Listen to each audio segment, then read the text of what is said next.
Hello friends, எல்லோரும் எப்படி இருக்கீங்க? லாஸ்ட் கிளாஸில் நாம் கொஞ்சம் ஷேப்லாம் நம்ம பார்த்துருந்தோம். ஒரு 3 ஷேப் போட்டுட்டு அதுக்கு மேலே எப்படி செயின் ஸ்டிச் போடணும் அப்படிங்கிறதெல்லாம் நம்ம போட்டோம். இப்போது ஹார்ட் இன் ஷேப்பும் இந்த மாதிரி ஒரு பாவடிவ ஷேப் மாதிரி இது ரெண்டுலேயுமே வந்துட்டு நம்ம எப்படி செயின் ஸ்டிச் போடுறதுன்னு பார்க்கலாம். அதே சமயம் இந்த கூர்மையான பகுதியிலலாம் எப்படி நம்ம வந்துட்டு இந்த எட்ஜிலேருந்து எப்படி ஸ்டார்ட் பண்ணணும், இந்த இடத்துலலாம் எப்படி வந்துட்டு நம்ம ஃபினிஷிங் அழகாக கொண்டு வரது, இதெல்லாம் நம்ம பார்க்கலாம். இந்த மாதிரி நம்ம நெக்கு இந்த மாதிரிலாம் நம்ம யூஸ் பண்ணுவோம் இல்லையா? அந்த மாதிரி நெக்கில் கரெக்டாக வர்றதுக்கு தான் நம்ம இதை வந்து ப்ராக்டிஸ் பண்ணுவோம். சரிங்களா? ஓகே, இப்போ கிளாஸ்க்குள்ளே போகலாம் வாங்க. ஓகே, த்ரெட்டை வெளியே எடுத்துக்கலாம். நம்ம இந்த டைரெக்ஷன் நோக்கி தான் நான் போக போகிறேன் இப்போது. அதனால் இந்த டைரெக்ஷன் நோக்கி தான் நான் வந்துட்டு என்ன பண்ண போகிறேன், ஒரு லாக் ஸ்டிச் போட போகிறேன். ஓகேங்களா? இப்போ வந்துட்டு லாக் ஸ்டிச் போட்டாச்சு. இப்போ நீங்கள் எப்பயும் போலவே ஸ்டார்ட் பண்ணிக்கலாம். பேக் போயிட்டு ஒரு செயின் எடுத்து நம்ம திருப்பிட போகிறோம். ஓகேங்களா? இதெல்லாம் நான் உங்களுக்கு வந்துட்டு லாஸ்ட் கிளாஸ்லேயே தெளிவாக சொல்லிட்டேன். ஓகே, இப்போ போட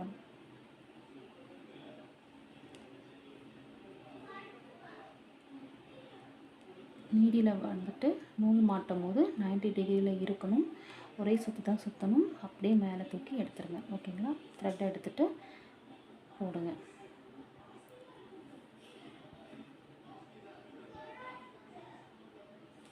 நான் உங்களுக்கு ஆல்ரெடி சொல்லியிருக்கேன்.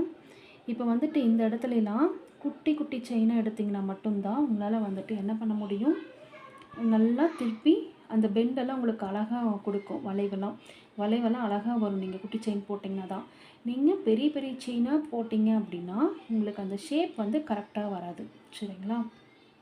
அதுவும் நான் இப்போ போட்டுட்டுருக்கிற ஷேப்லாம் வந்துட்டு நீங்கள் குட்டி செயினாக எடுத்தால் மட்டும்தான் உங்களுக்கு அந்த ஃபினிஷிங் வந்துட்டு அழகாக இருக்கும். நீங்கள் என்ன பண்ணுவீங்க, பெரிய பெரிய செயினாக எடுத்துகிட்டு ஷேப் வரல அப்படின்னு சொல்லிட்டு உங்களுக்கே தெரியாது இல்லையா? அதனால தான் நான் முதல்லே சொல்கிறேன், குட்டி செயினாக எடுத்துக்கோங்க. ஓகேங்களா? இப்போ இங்கே வந்துட்டு நான் இது வரைக்கும் நான் வரைஞ்சிருக்கேன். ஓகேங்களா? பாருங்கள், இது வரைக்கும் தான் நான் வரைஞ்சிருக்கேன். 1 செகண்ட்.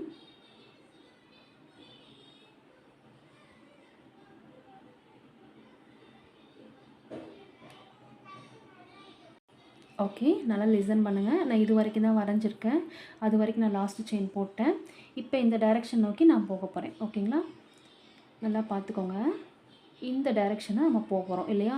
இந்த வளைவுக்கு நம்ம ஸ்டிச் கொடுக்க போகிறோம். அப்போது இந்த வளைவுக்கு நேராக ஒரு பேக் ஸ்டிச் எடுத்துகிட்டு, உங்களுக்கு புரிஞ்சிருக்கும்னு நான் நினைக்கிறேன். நான் எப்போவுமே என்ன சொல்லியிருக்கேன், ஆப்போசிட் சைடு, அதாவது எந்த டைரெக்ஷன் நோக்கி நீங்கள் நீடியில் திருப்புறீங்களோ அதுக்கு ஆப்போசிட் சைட்லேருந்து நீங்கள் வந்துட்டு ஒரு குட்டி லாக் ஸ்டிச், அதாவது குட்டி செயின் எடுத்து நீங்கள் திருப்பிக்கணும். ஓகேங்களா? திருப்பும் போது உங்களுக்கு ஆட்டோமேட்டிக்காக அந்த ஷார்ப் பகுதி வந்துட்டு உங்களுக்கு நல்லா ஷார்ப் எடுக்கும். ஓகேங்களா?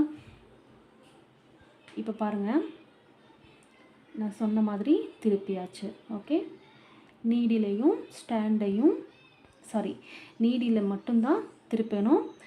நீங்கள் வந்துட்டு என்ன பண்ணக்கூடாது, ஸ்டாண்டை வந்து திருப்பக்கூடாது, ஃப்ரேமையும் திருப்பி வச்சு போடக்கூடாது. ஓகேங்களா? உட்காந்த இடத்துல இருந்தே நீங்கள் வந்துட்டு அந்த ஸ்டிச்சை, அதாவது அந்த ஷேப்பை ஃபுல்லாக நீங்கள் ஃபினிஷ் பண்ணிடணும். அதே மாதிரி தான் ப்ளவுஸும், நீங்கள் உட்காந்த இடத்துல இருந்து ப்ளவுஸும் ஃபுல்லாக ஃபினிஷ் பண்ணணும். சும்மா நீங்கள் ஃப்ரேம் மாற்றிட்டு அதுக்கப்புறம் அந்த பக்கமும் இந்த பக்கமும் மாற்றி உட்காந்துக்கிட்டு அந்த மாதிரிலாம் பண்ணக்கூடாது. ஓகேங்களா? அழகாக நம்ம போடணும் அப்படின்னா நம்ம வந்துட்டு பர்ஃபெக்டாக கற்றுக்கிட்டு அதுக்கப்புறம் நீட்டாக போடுங்க. ஓகேங்களா?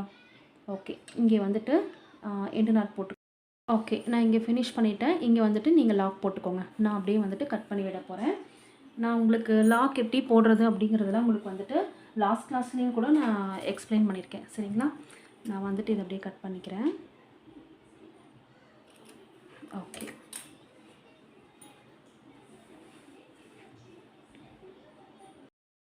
பாருங்கள் எவ்வளோ அழகாக வந்திருக்குன்ட்டு. நான் வரைஞ்சதை விடவே ரொம்ப அழகாக வந்திருக்கு. ஒன்றும் இல்லை, நீங்கள் வந்துட்டு எப்பயும் போல் இந்த இடத்துல பேக் செயின் எடுத்துகிட்டு அப்படியே திருப்பிடுவீங்க இல்லையா?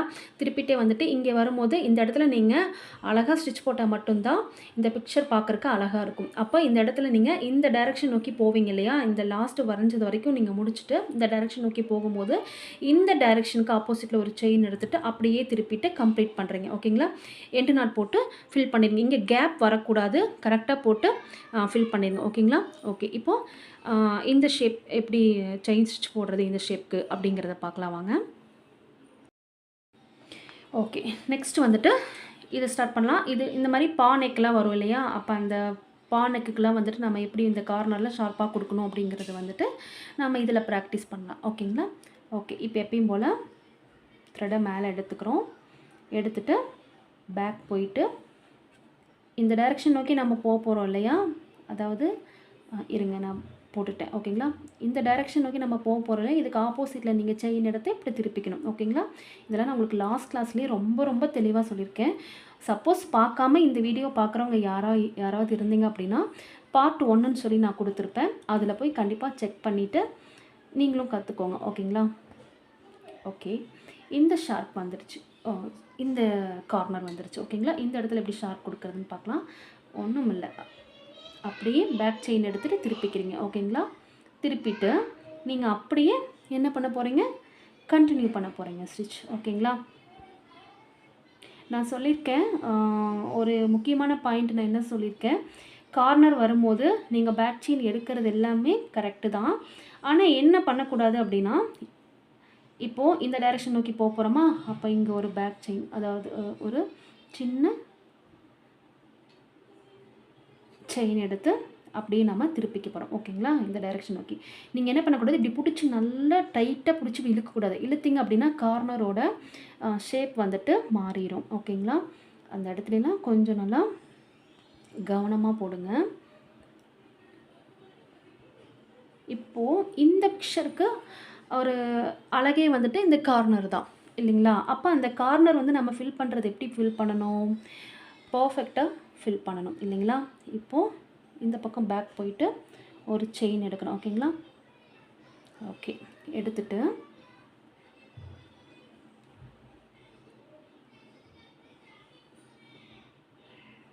அப்படியே திருப்பிக்கலாம். திருப்பிட்டு ஸ்டிச்சை வந்து கண்டினியூ பண்ணிக்கலாம். ஓகேங்களா?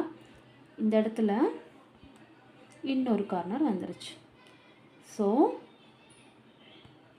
பேக் போயிட்டு ஒரு குட்டி செயின் எடுத்துக்கிறோம்.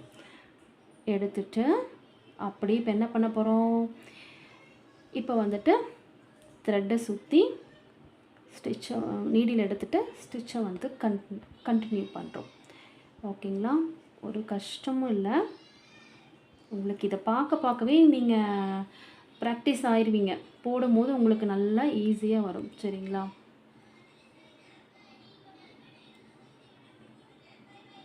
ஓகே, இப்போது இந்த கார்னர் வந்திருக்கு. அப்போது எப்பயும் போல் பேக்கில் போயிட்டு ஒரு செயின் எடுத்துகிட்டு திருப்பி ஸ்டிச்சை நாம் கண்டினியூ பண்ணுறோம். ஓகேங்களா?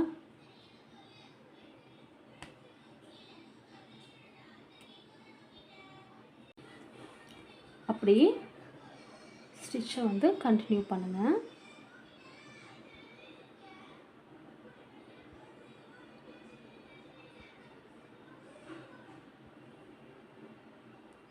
ஓகே, இந்த கார்னர் வந்துருச்சு இல்லைங்களா? அப்போ நம்ம என்ன பண்ணுவோம், பிகினர்ஸ் எல்லாத்துக்குமே தெரிஞ்சிருக்கோம்.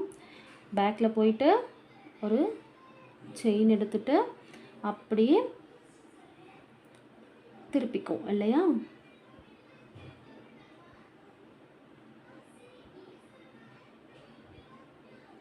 ஓகே, இங்கே எண்டு நாட் போட்டு ஃபினிஷ் பண்ணிடுங்க. ஓகேங்களா? ஓகே, நான் வந்துட்டு இது கட் பண்ணிட போகிறேன். ஓகேங்களா?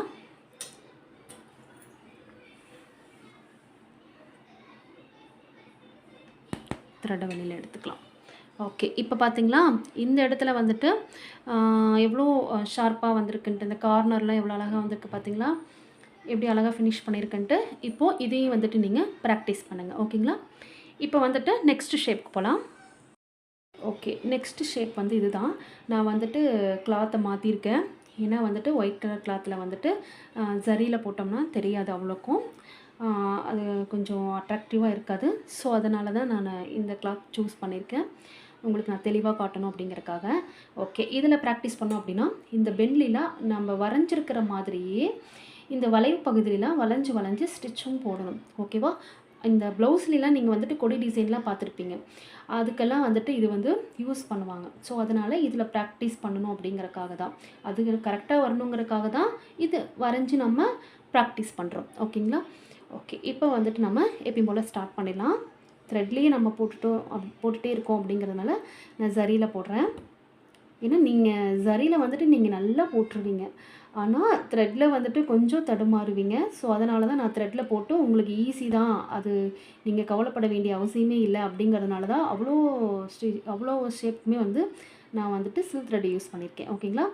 ஓகே, எப்பயும் போல் பேக்கில் போயிட்டு செயின் எடுத்துட்டோம். இப்போ வந்துட்டு அப்படியே கண்டினியூ பண்ணிகிட்டே வாங்க. நான் என்ன சொல்லியிருக்கேன், வளைவாக வருது, அது கரெக்டாக வரணும் அப்படின்னா நான் வந்துட்டு செயினோட அளவை கரெக்டாக எடுக்கணும்.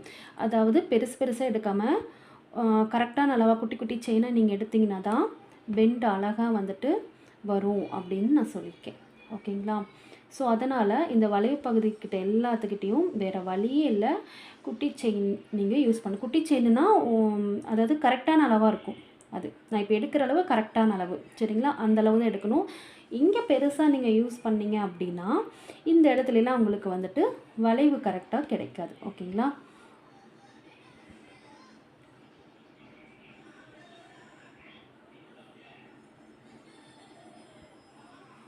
அதே சமயம் நீங்கள் குட்டியே போட்டால் தான் பார்க்குறக்கும் ரொம்ப அழகாக இருக்கும். ஓகேங்களா? ஃபஸ்ட்டு என்ன அளவில் செயின் எடுத்து ஸ்டார்ட் பண்ணுறோமோ அது கடைசி வரைக்கும் கண்டினியூ பண்ணணும். ஓகேங்களா?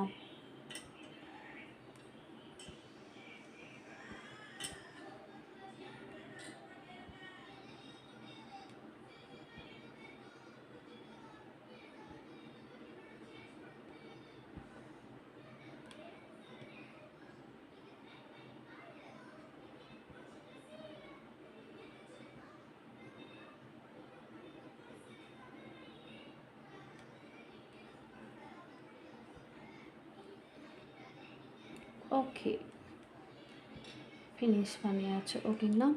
ஓகே, இப்போ நீங்கள் இந்த இடத்துல என்ன பண்ணணும், நாட் போட்டுக்கணும். நான் வந்துட்டு கட் பண்ணி விட போகிறேன். ஓகேங்களா? நீங்கள் நாட் போட்டு தான் ஒவ்வொன்றுக்கும் வந்து நீங்கள் வந்துட்டு ஃபினிஷ் பண்ணணும். எண்டு நாட் போடாமல் ஃபினிஷ் பண்ணாதீங்க. தயவு செஞ்சு இந்த மாதிரி கட் பண்ணி பழகாதீங்க. ஏன்னா வந்துட்டு உங்களுக்கு எண்டு நாட் வந்துட்டு உங்களுக்கு ஈஸியாக வரணும்னா நீங்கள் இப்போவே நீங்கள் ப்ராக்டிஸ் பண்ணால் மட்டும்தான் உங்களுக்கு வந்துட்டு எண்டு நாட் அழகாக வரும். பாருங்கள் எவ்வளோ அழகாக வந்திருக்குன்ட்டு. இதே மாதிரி தான் நீங்கள் ப்ராக்டிஸ் பண்ண போகிறீங்க. ஓகேங்களா? எண்டு நாட்டு வந்துட்டு நீங்கள் ஏன் போடணும் அப்படின்னு நான் சொல்கிறேன்னா, உங்களுக்கு வந்துட்டு எண்டு நாட்டு சேர்ந்து ப்ராக்டிஸ் ஆகும். ஓகேங்களா? நீங்கள் வந்துட்டு இங்கே கட் பண்ணி விட்டுட்டிங்கன்னா லாஸ்ட்டாக நீங்கள் ப்ளவுஸில் ஒர்க் பண்ணும்போது எண்டு நாட் கண்டிப்பாக வராது. அதுவும் வந்துட்டு ஜரியில் கூட இப்படியே கஷ்டப்பட்டு போட்டுருவீங்க, ஆனால் சில்க் த்ரெட்டில் வராது. ஓகேங்களா? சில்க் த்ரெட்டில் நீங்கள் ட்ரை பண்ணும் போதெல்லாம் ஒவ்வொரு டைம் எண்டு நாட் போடுங்க. டெய்லியும் வந்துட்டு ஃப்ரேம் எடுத்து வைக்கும் போது எண்டு நாட் போட்டு ஃபஸ்ட்டு ப்ராக்டிஸ் பண்ணிவிட்டு அதுக்கப்புறமேட்டுக்கு வந்து நீங்கள் அடுத்த என்னென்ன ஷேப்பில் நீங்கள் போட்டு ப்ராக்டிஸ் பண்ணுறீங்களோ அதெல்லாமே ஸ்டார்ட் பண்ணுங்கள். ஓகேங்களா? எண்டு நாட் வந்துட்டு ரொம்ப ரொம்ப முக்கியம் ஒரு ப்ளவுஸ்க்கு. ஓகேங்களா? ஒரு ஆரி ஸ்டிச்சுக்கு எண்டு நாட் கரெக்டாக போடல அப்படின்னா எல்லாமே வந்துட்டு உங்களுக்கு பிரிஞ்சு வந்துடும். ஓகேங்களா? அதை மட்டும் கேர்ஃபுல்லாக ஹேண்டில் பண்ணணும். ஓகேங்களா? இப்போ வந்துட்டு இன்றைக்கி ஒரு சில ஷேப்பில் நம்ம பார்த்தோம். மறுபடியும் நெக்ஸ்ட் கிளாஸில் இன்னும் ஒரு சில ஷேப்லாம் எப்படி செயின் ஸ்டிச் வந்து போடணும் அப்படிங்கிறத நான் சொல்லித்தரேன். இந்த கிளாஸில் ஏதாவது டவுட் இருந்துச்சு அப்படின்னா கமெண்ட் பண்ணுங்கள். மறக்காமல் சப்ஸ்கிரைப் பண்ணுங்கள். மற்றவங்களுக்கும் ஷேர் பண்ணுங்கள். Thank you so much.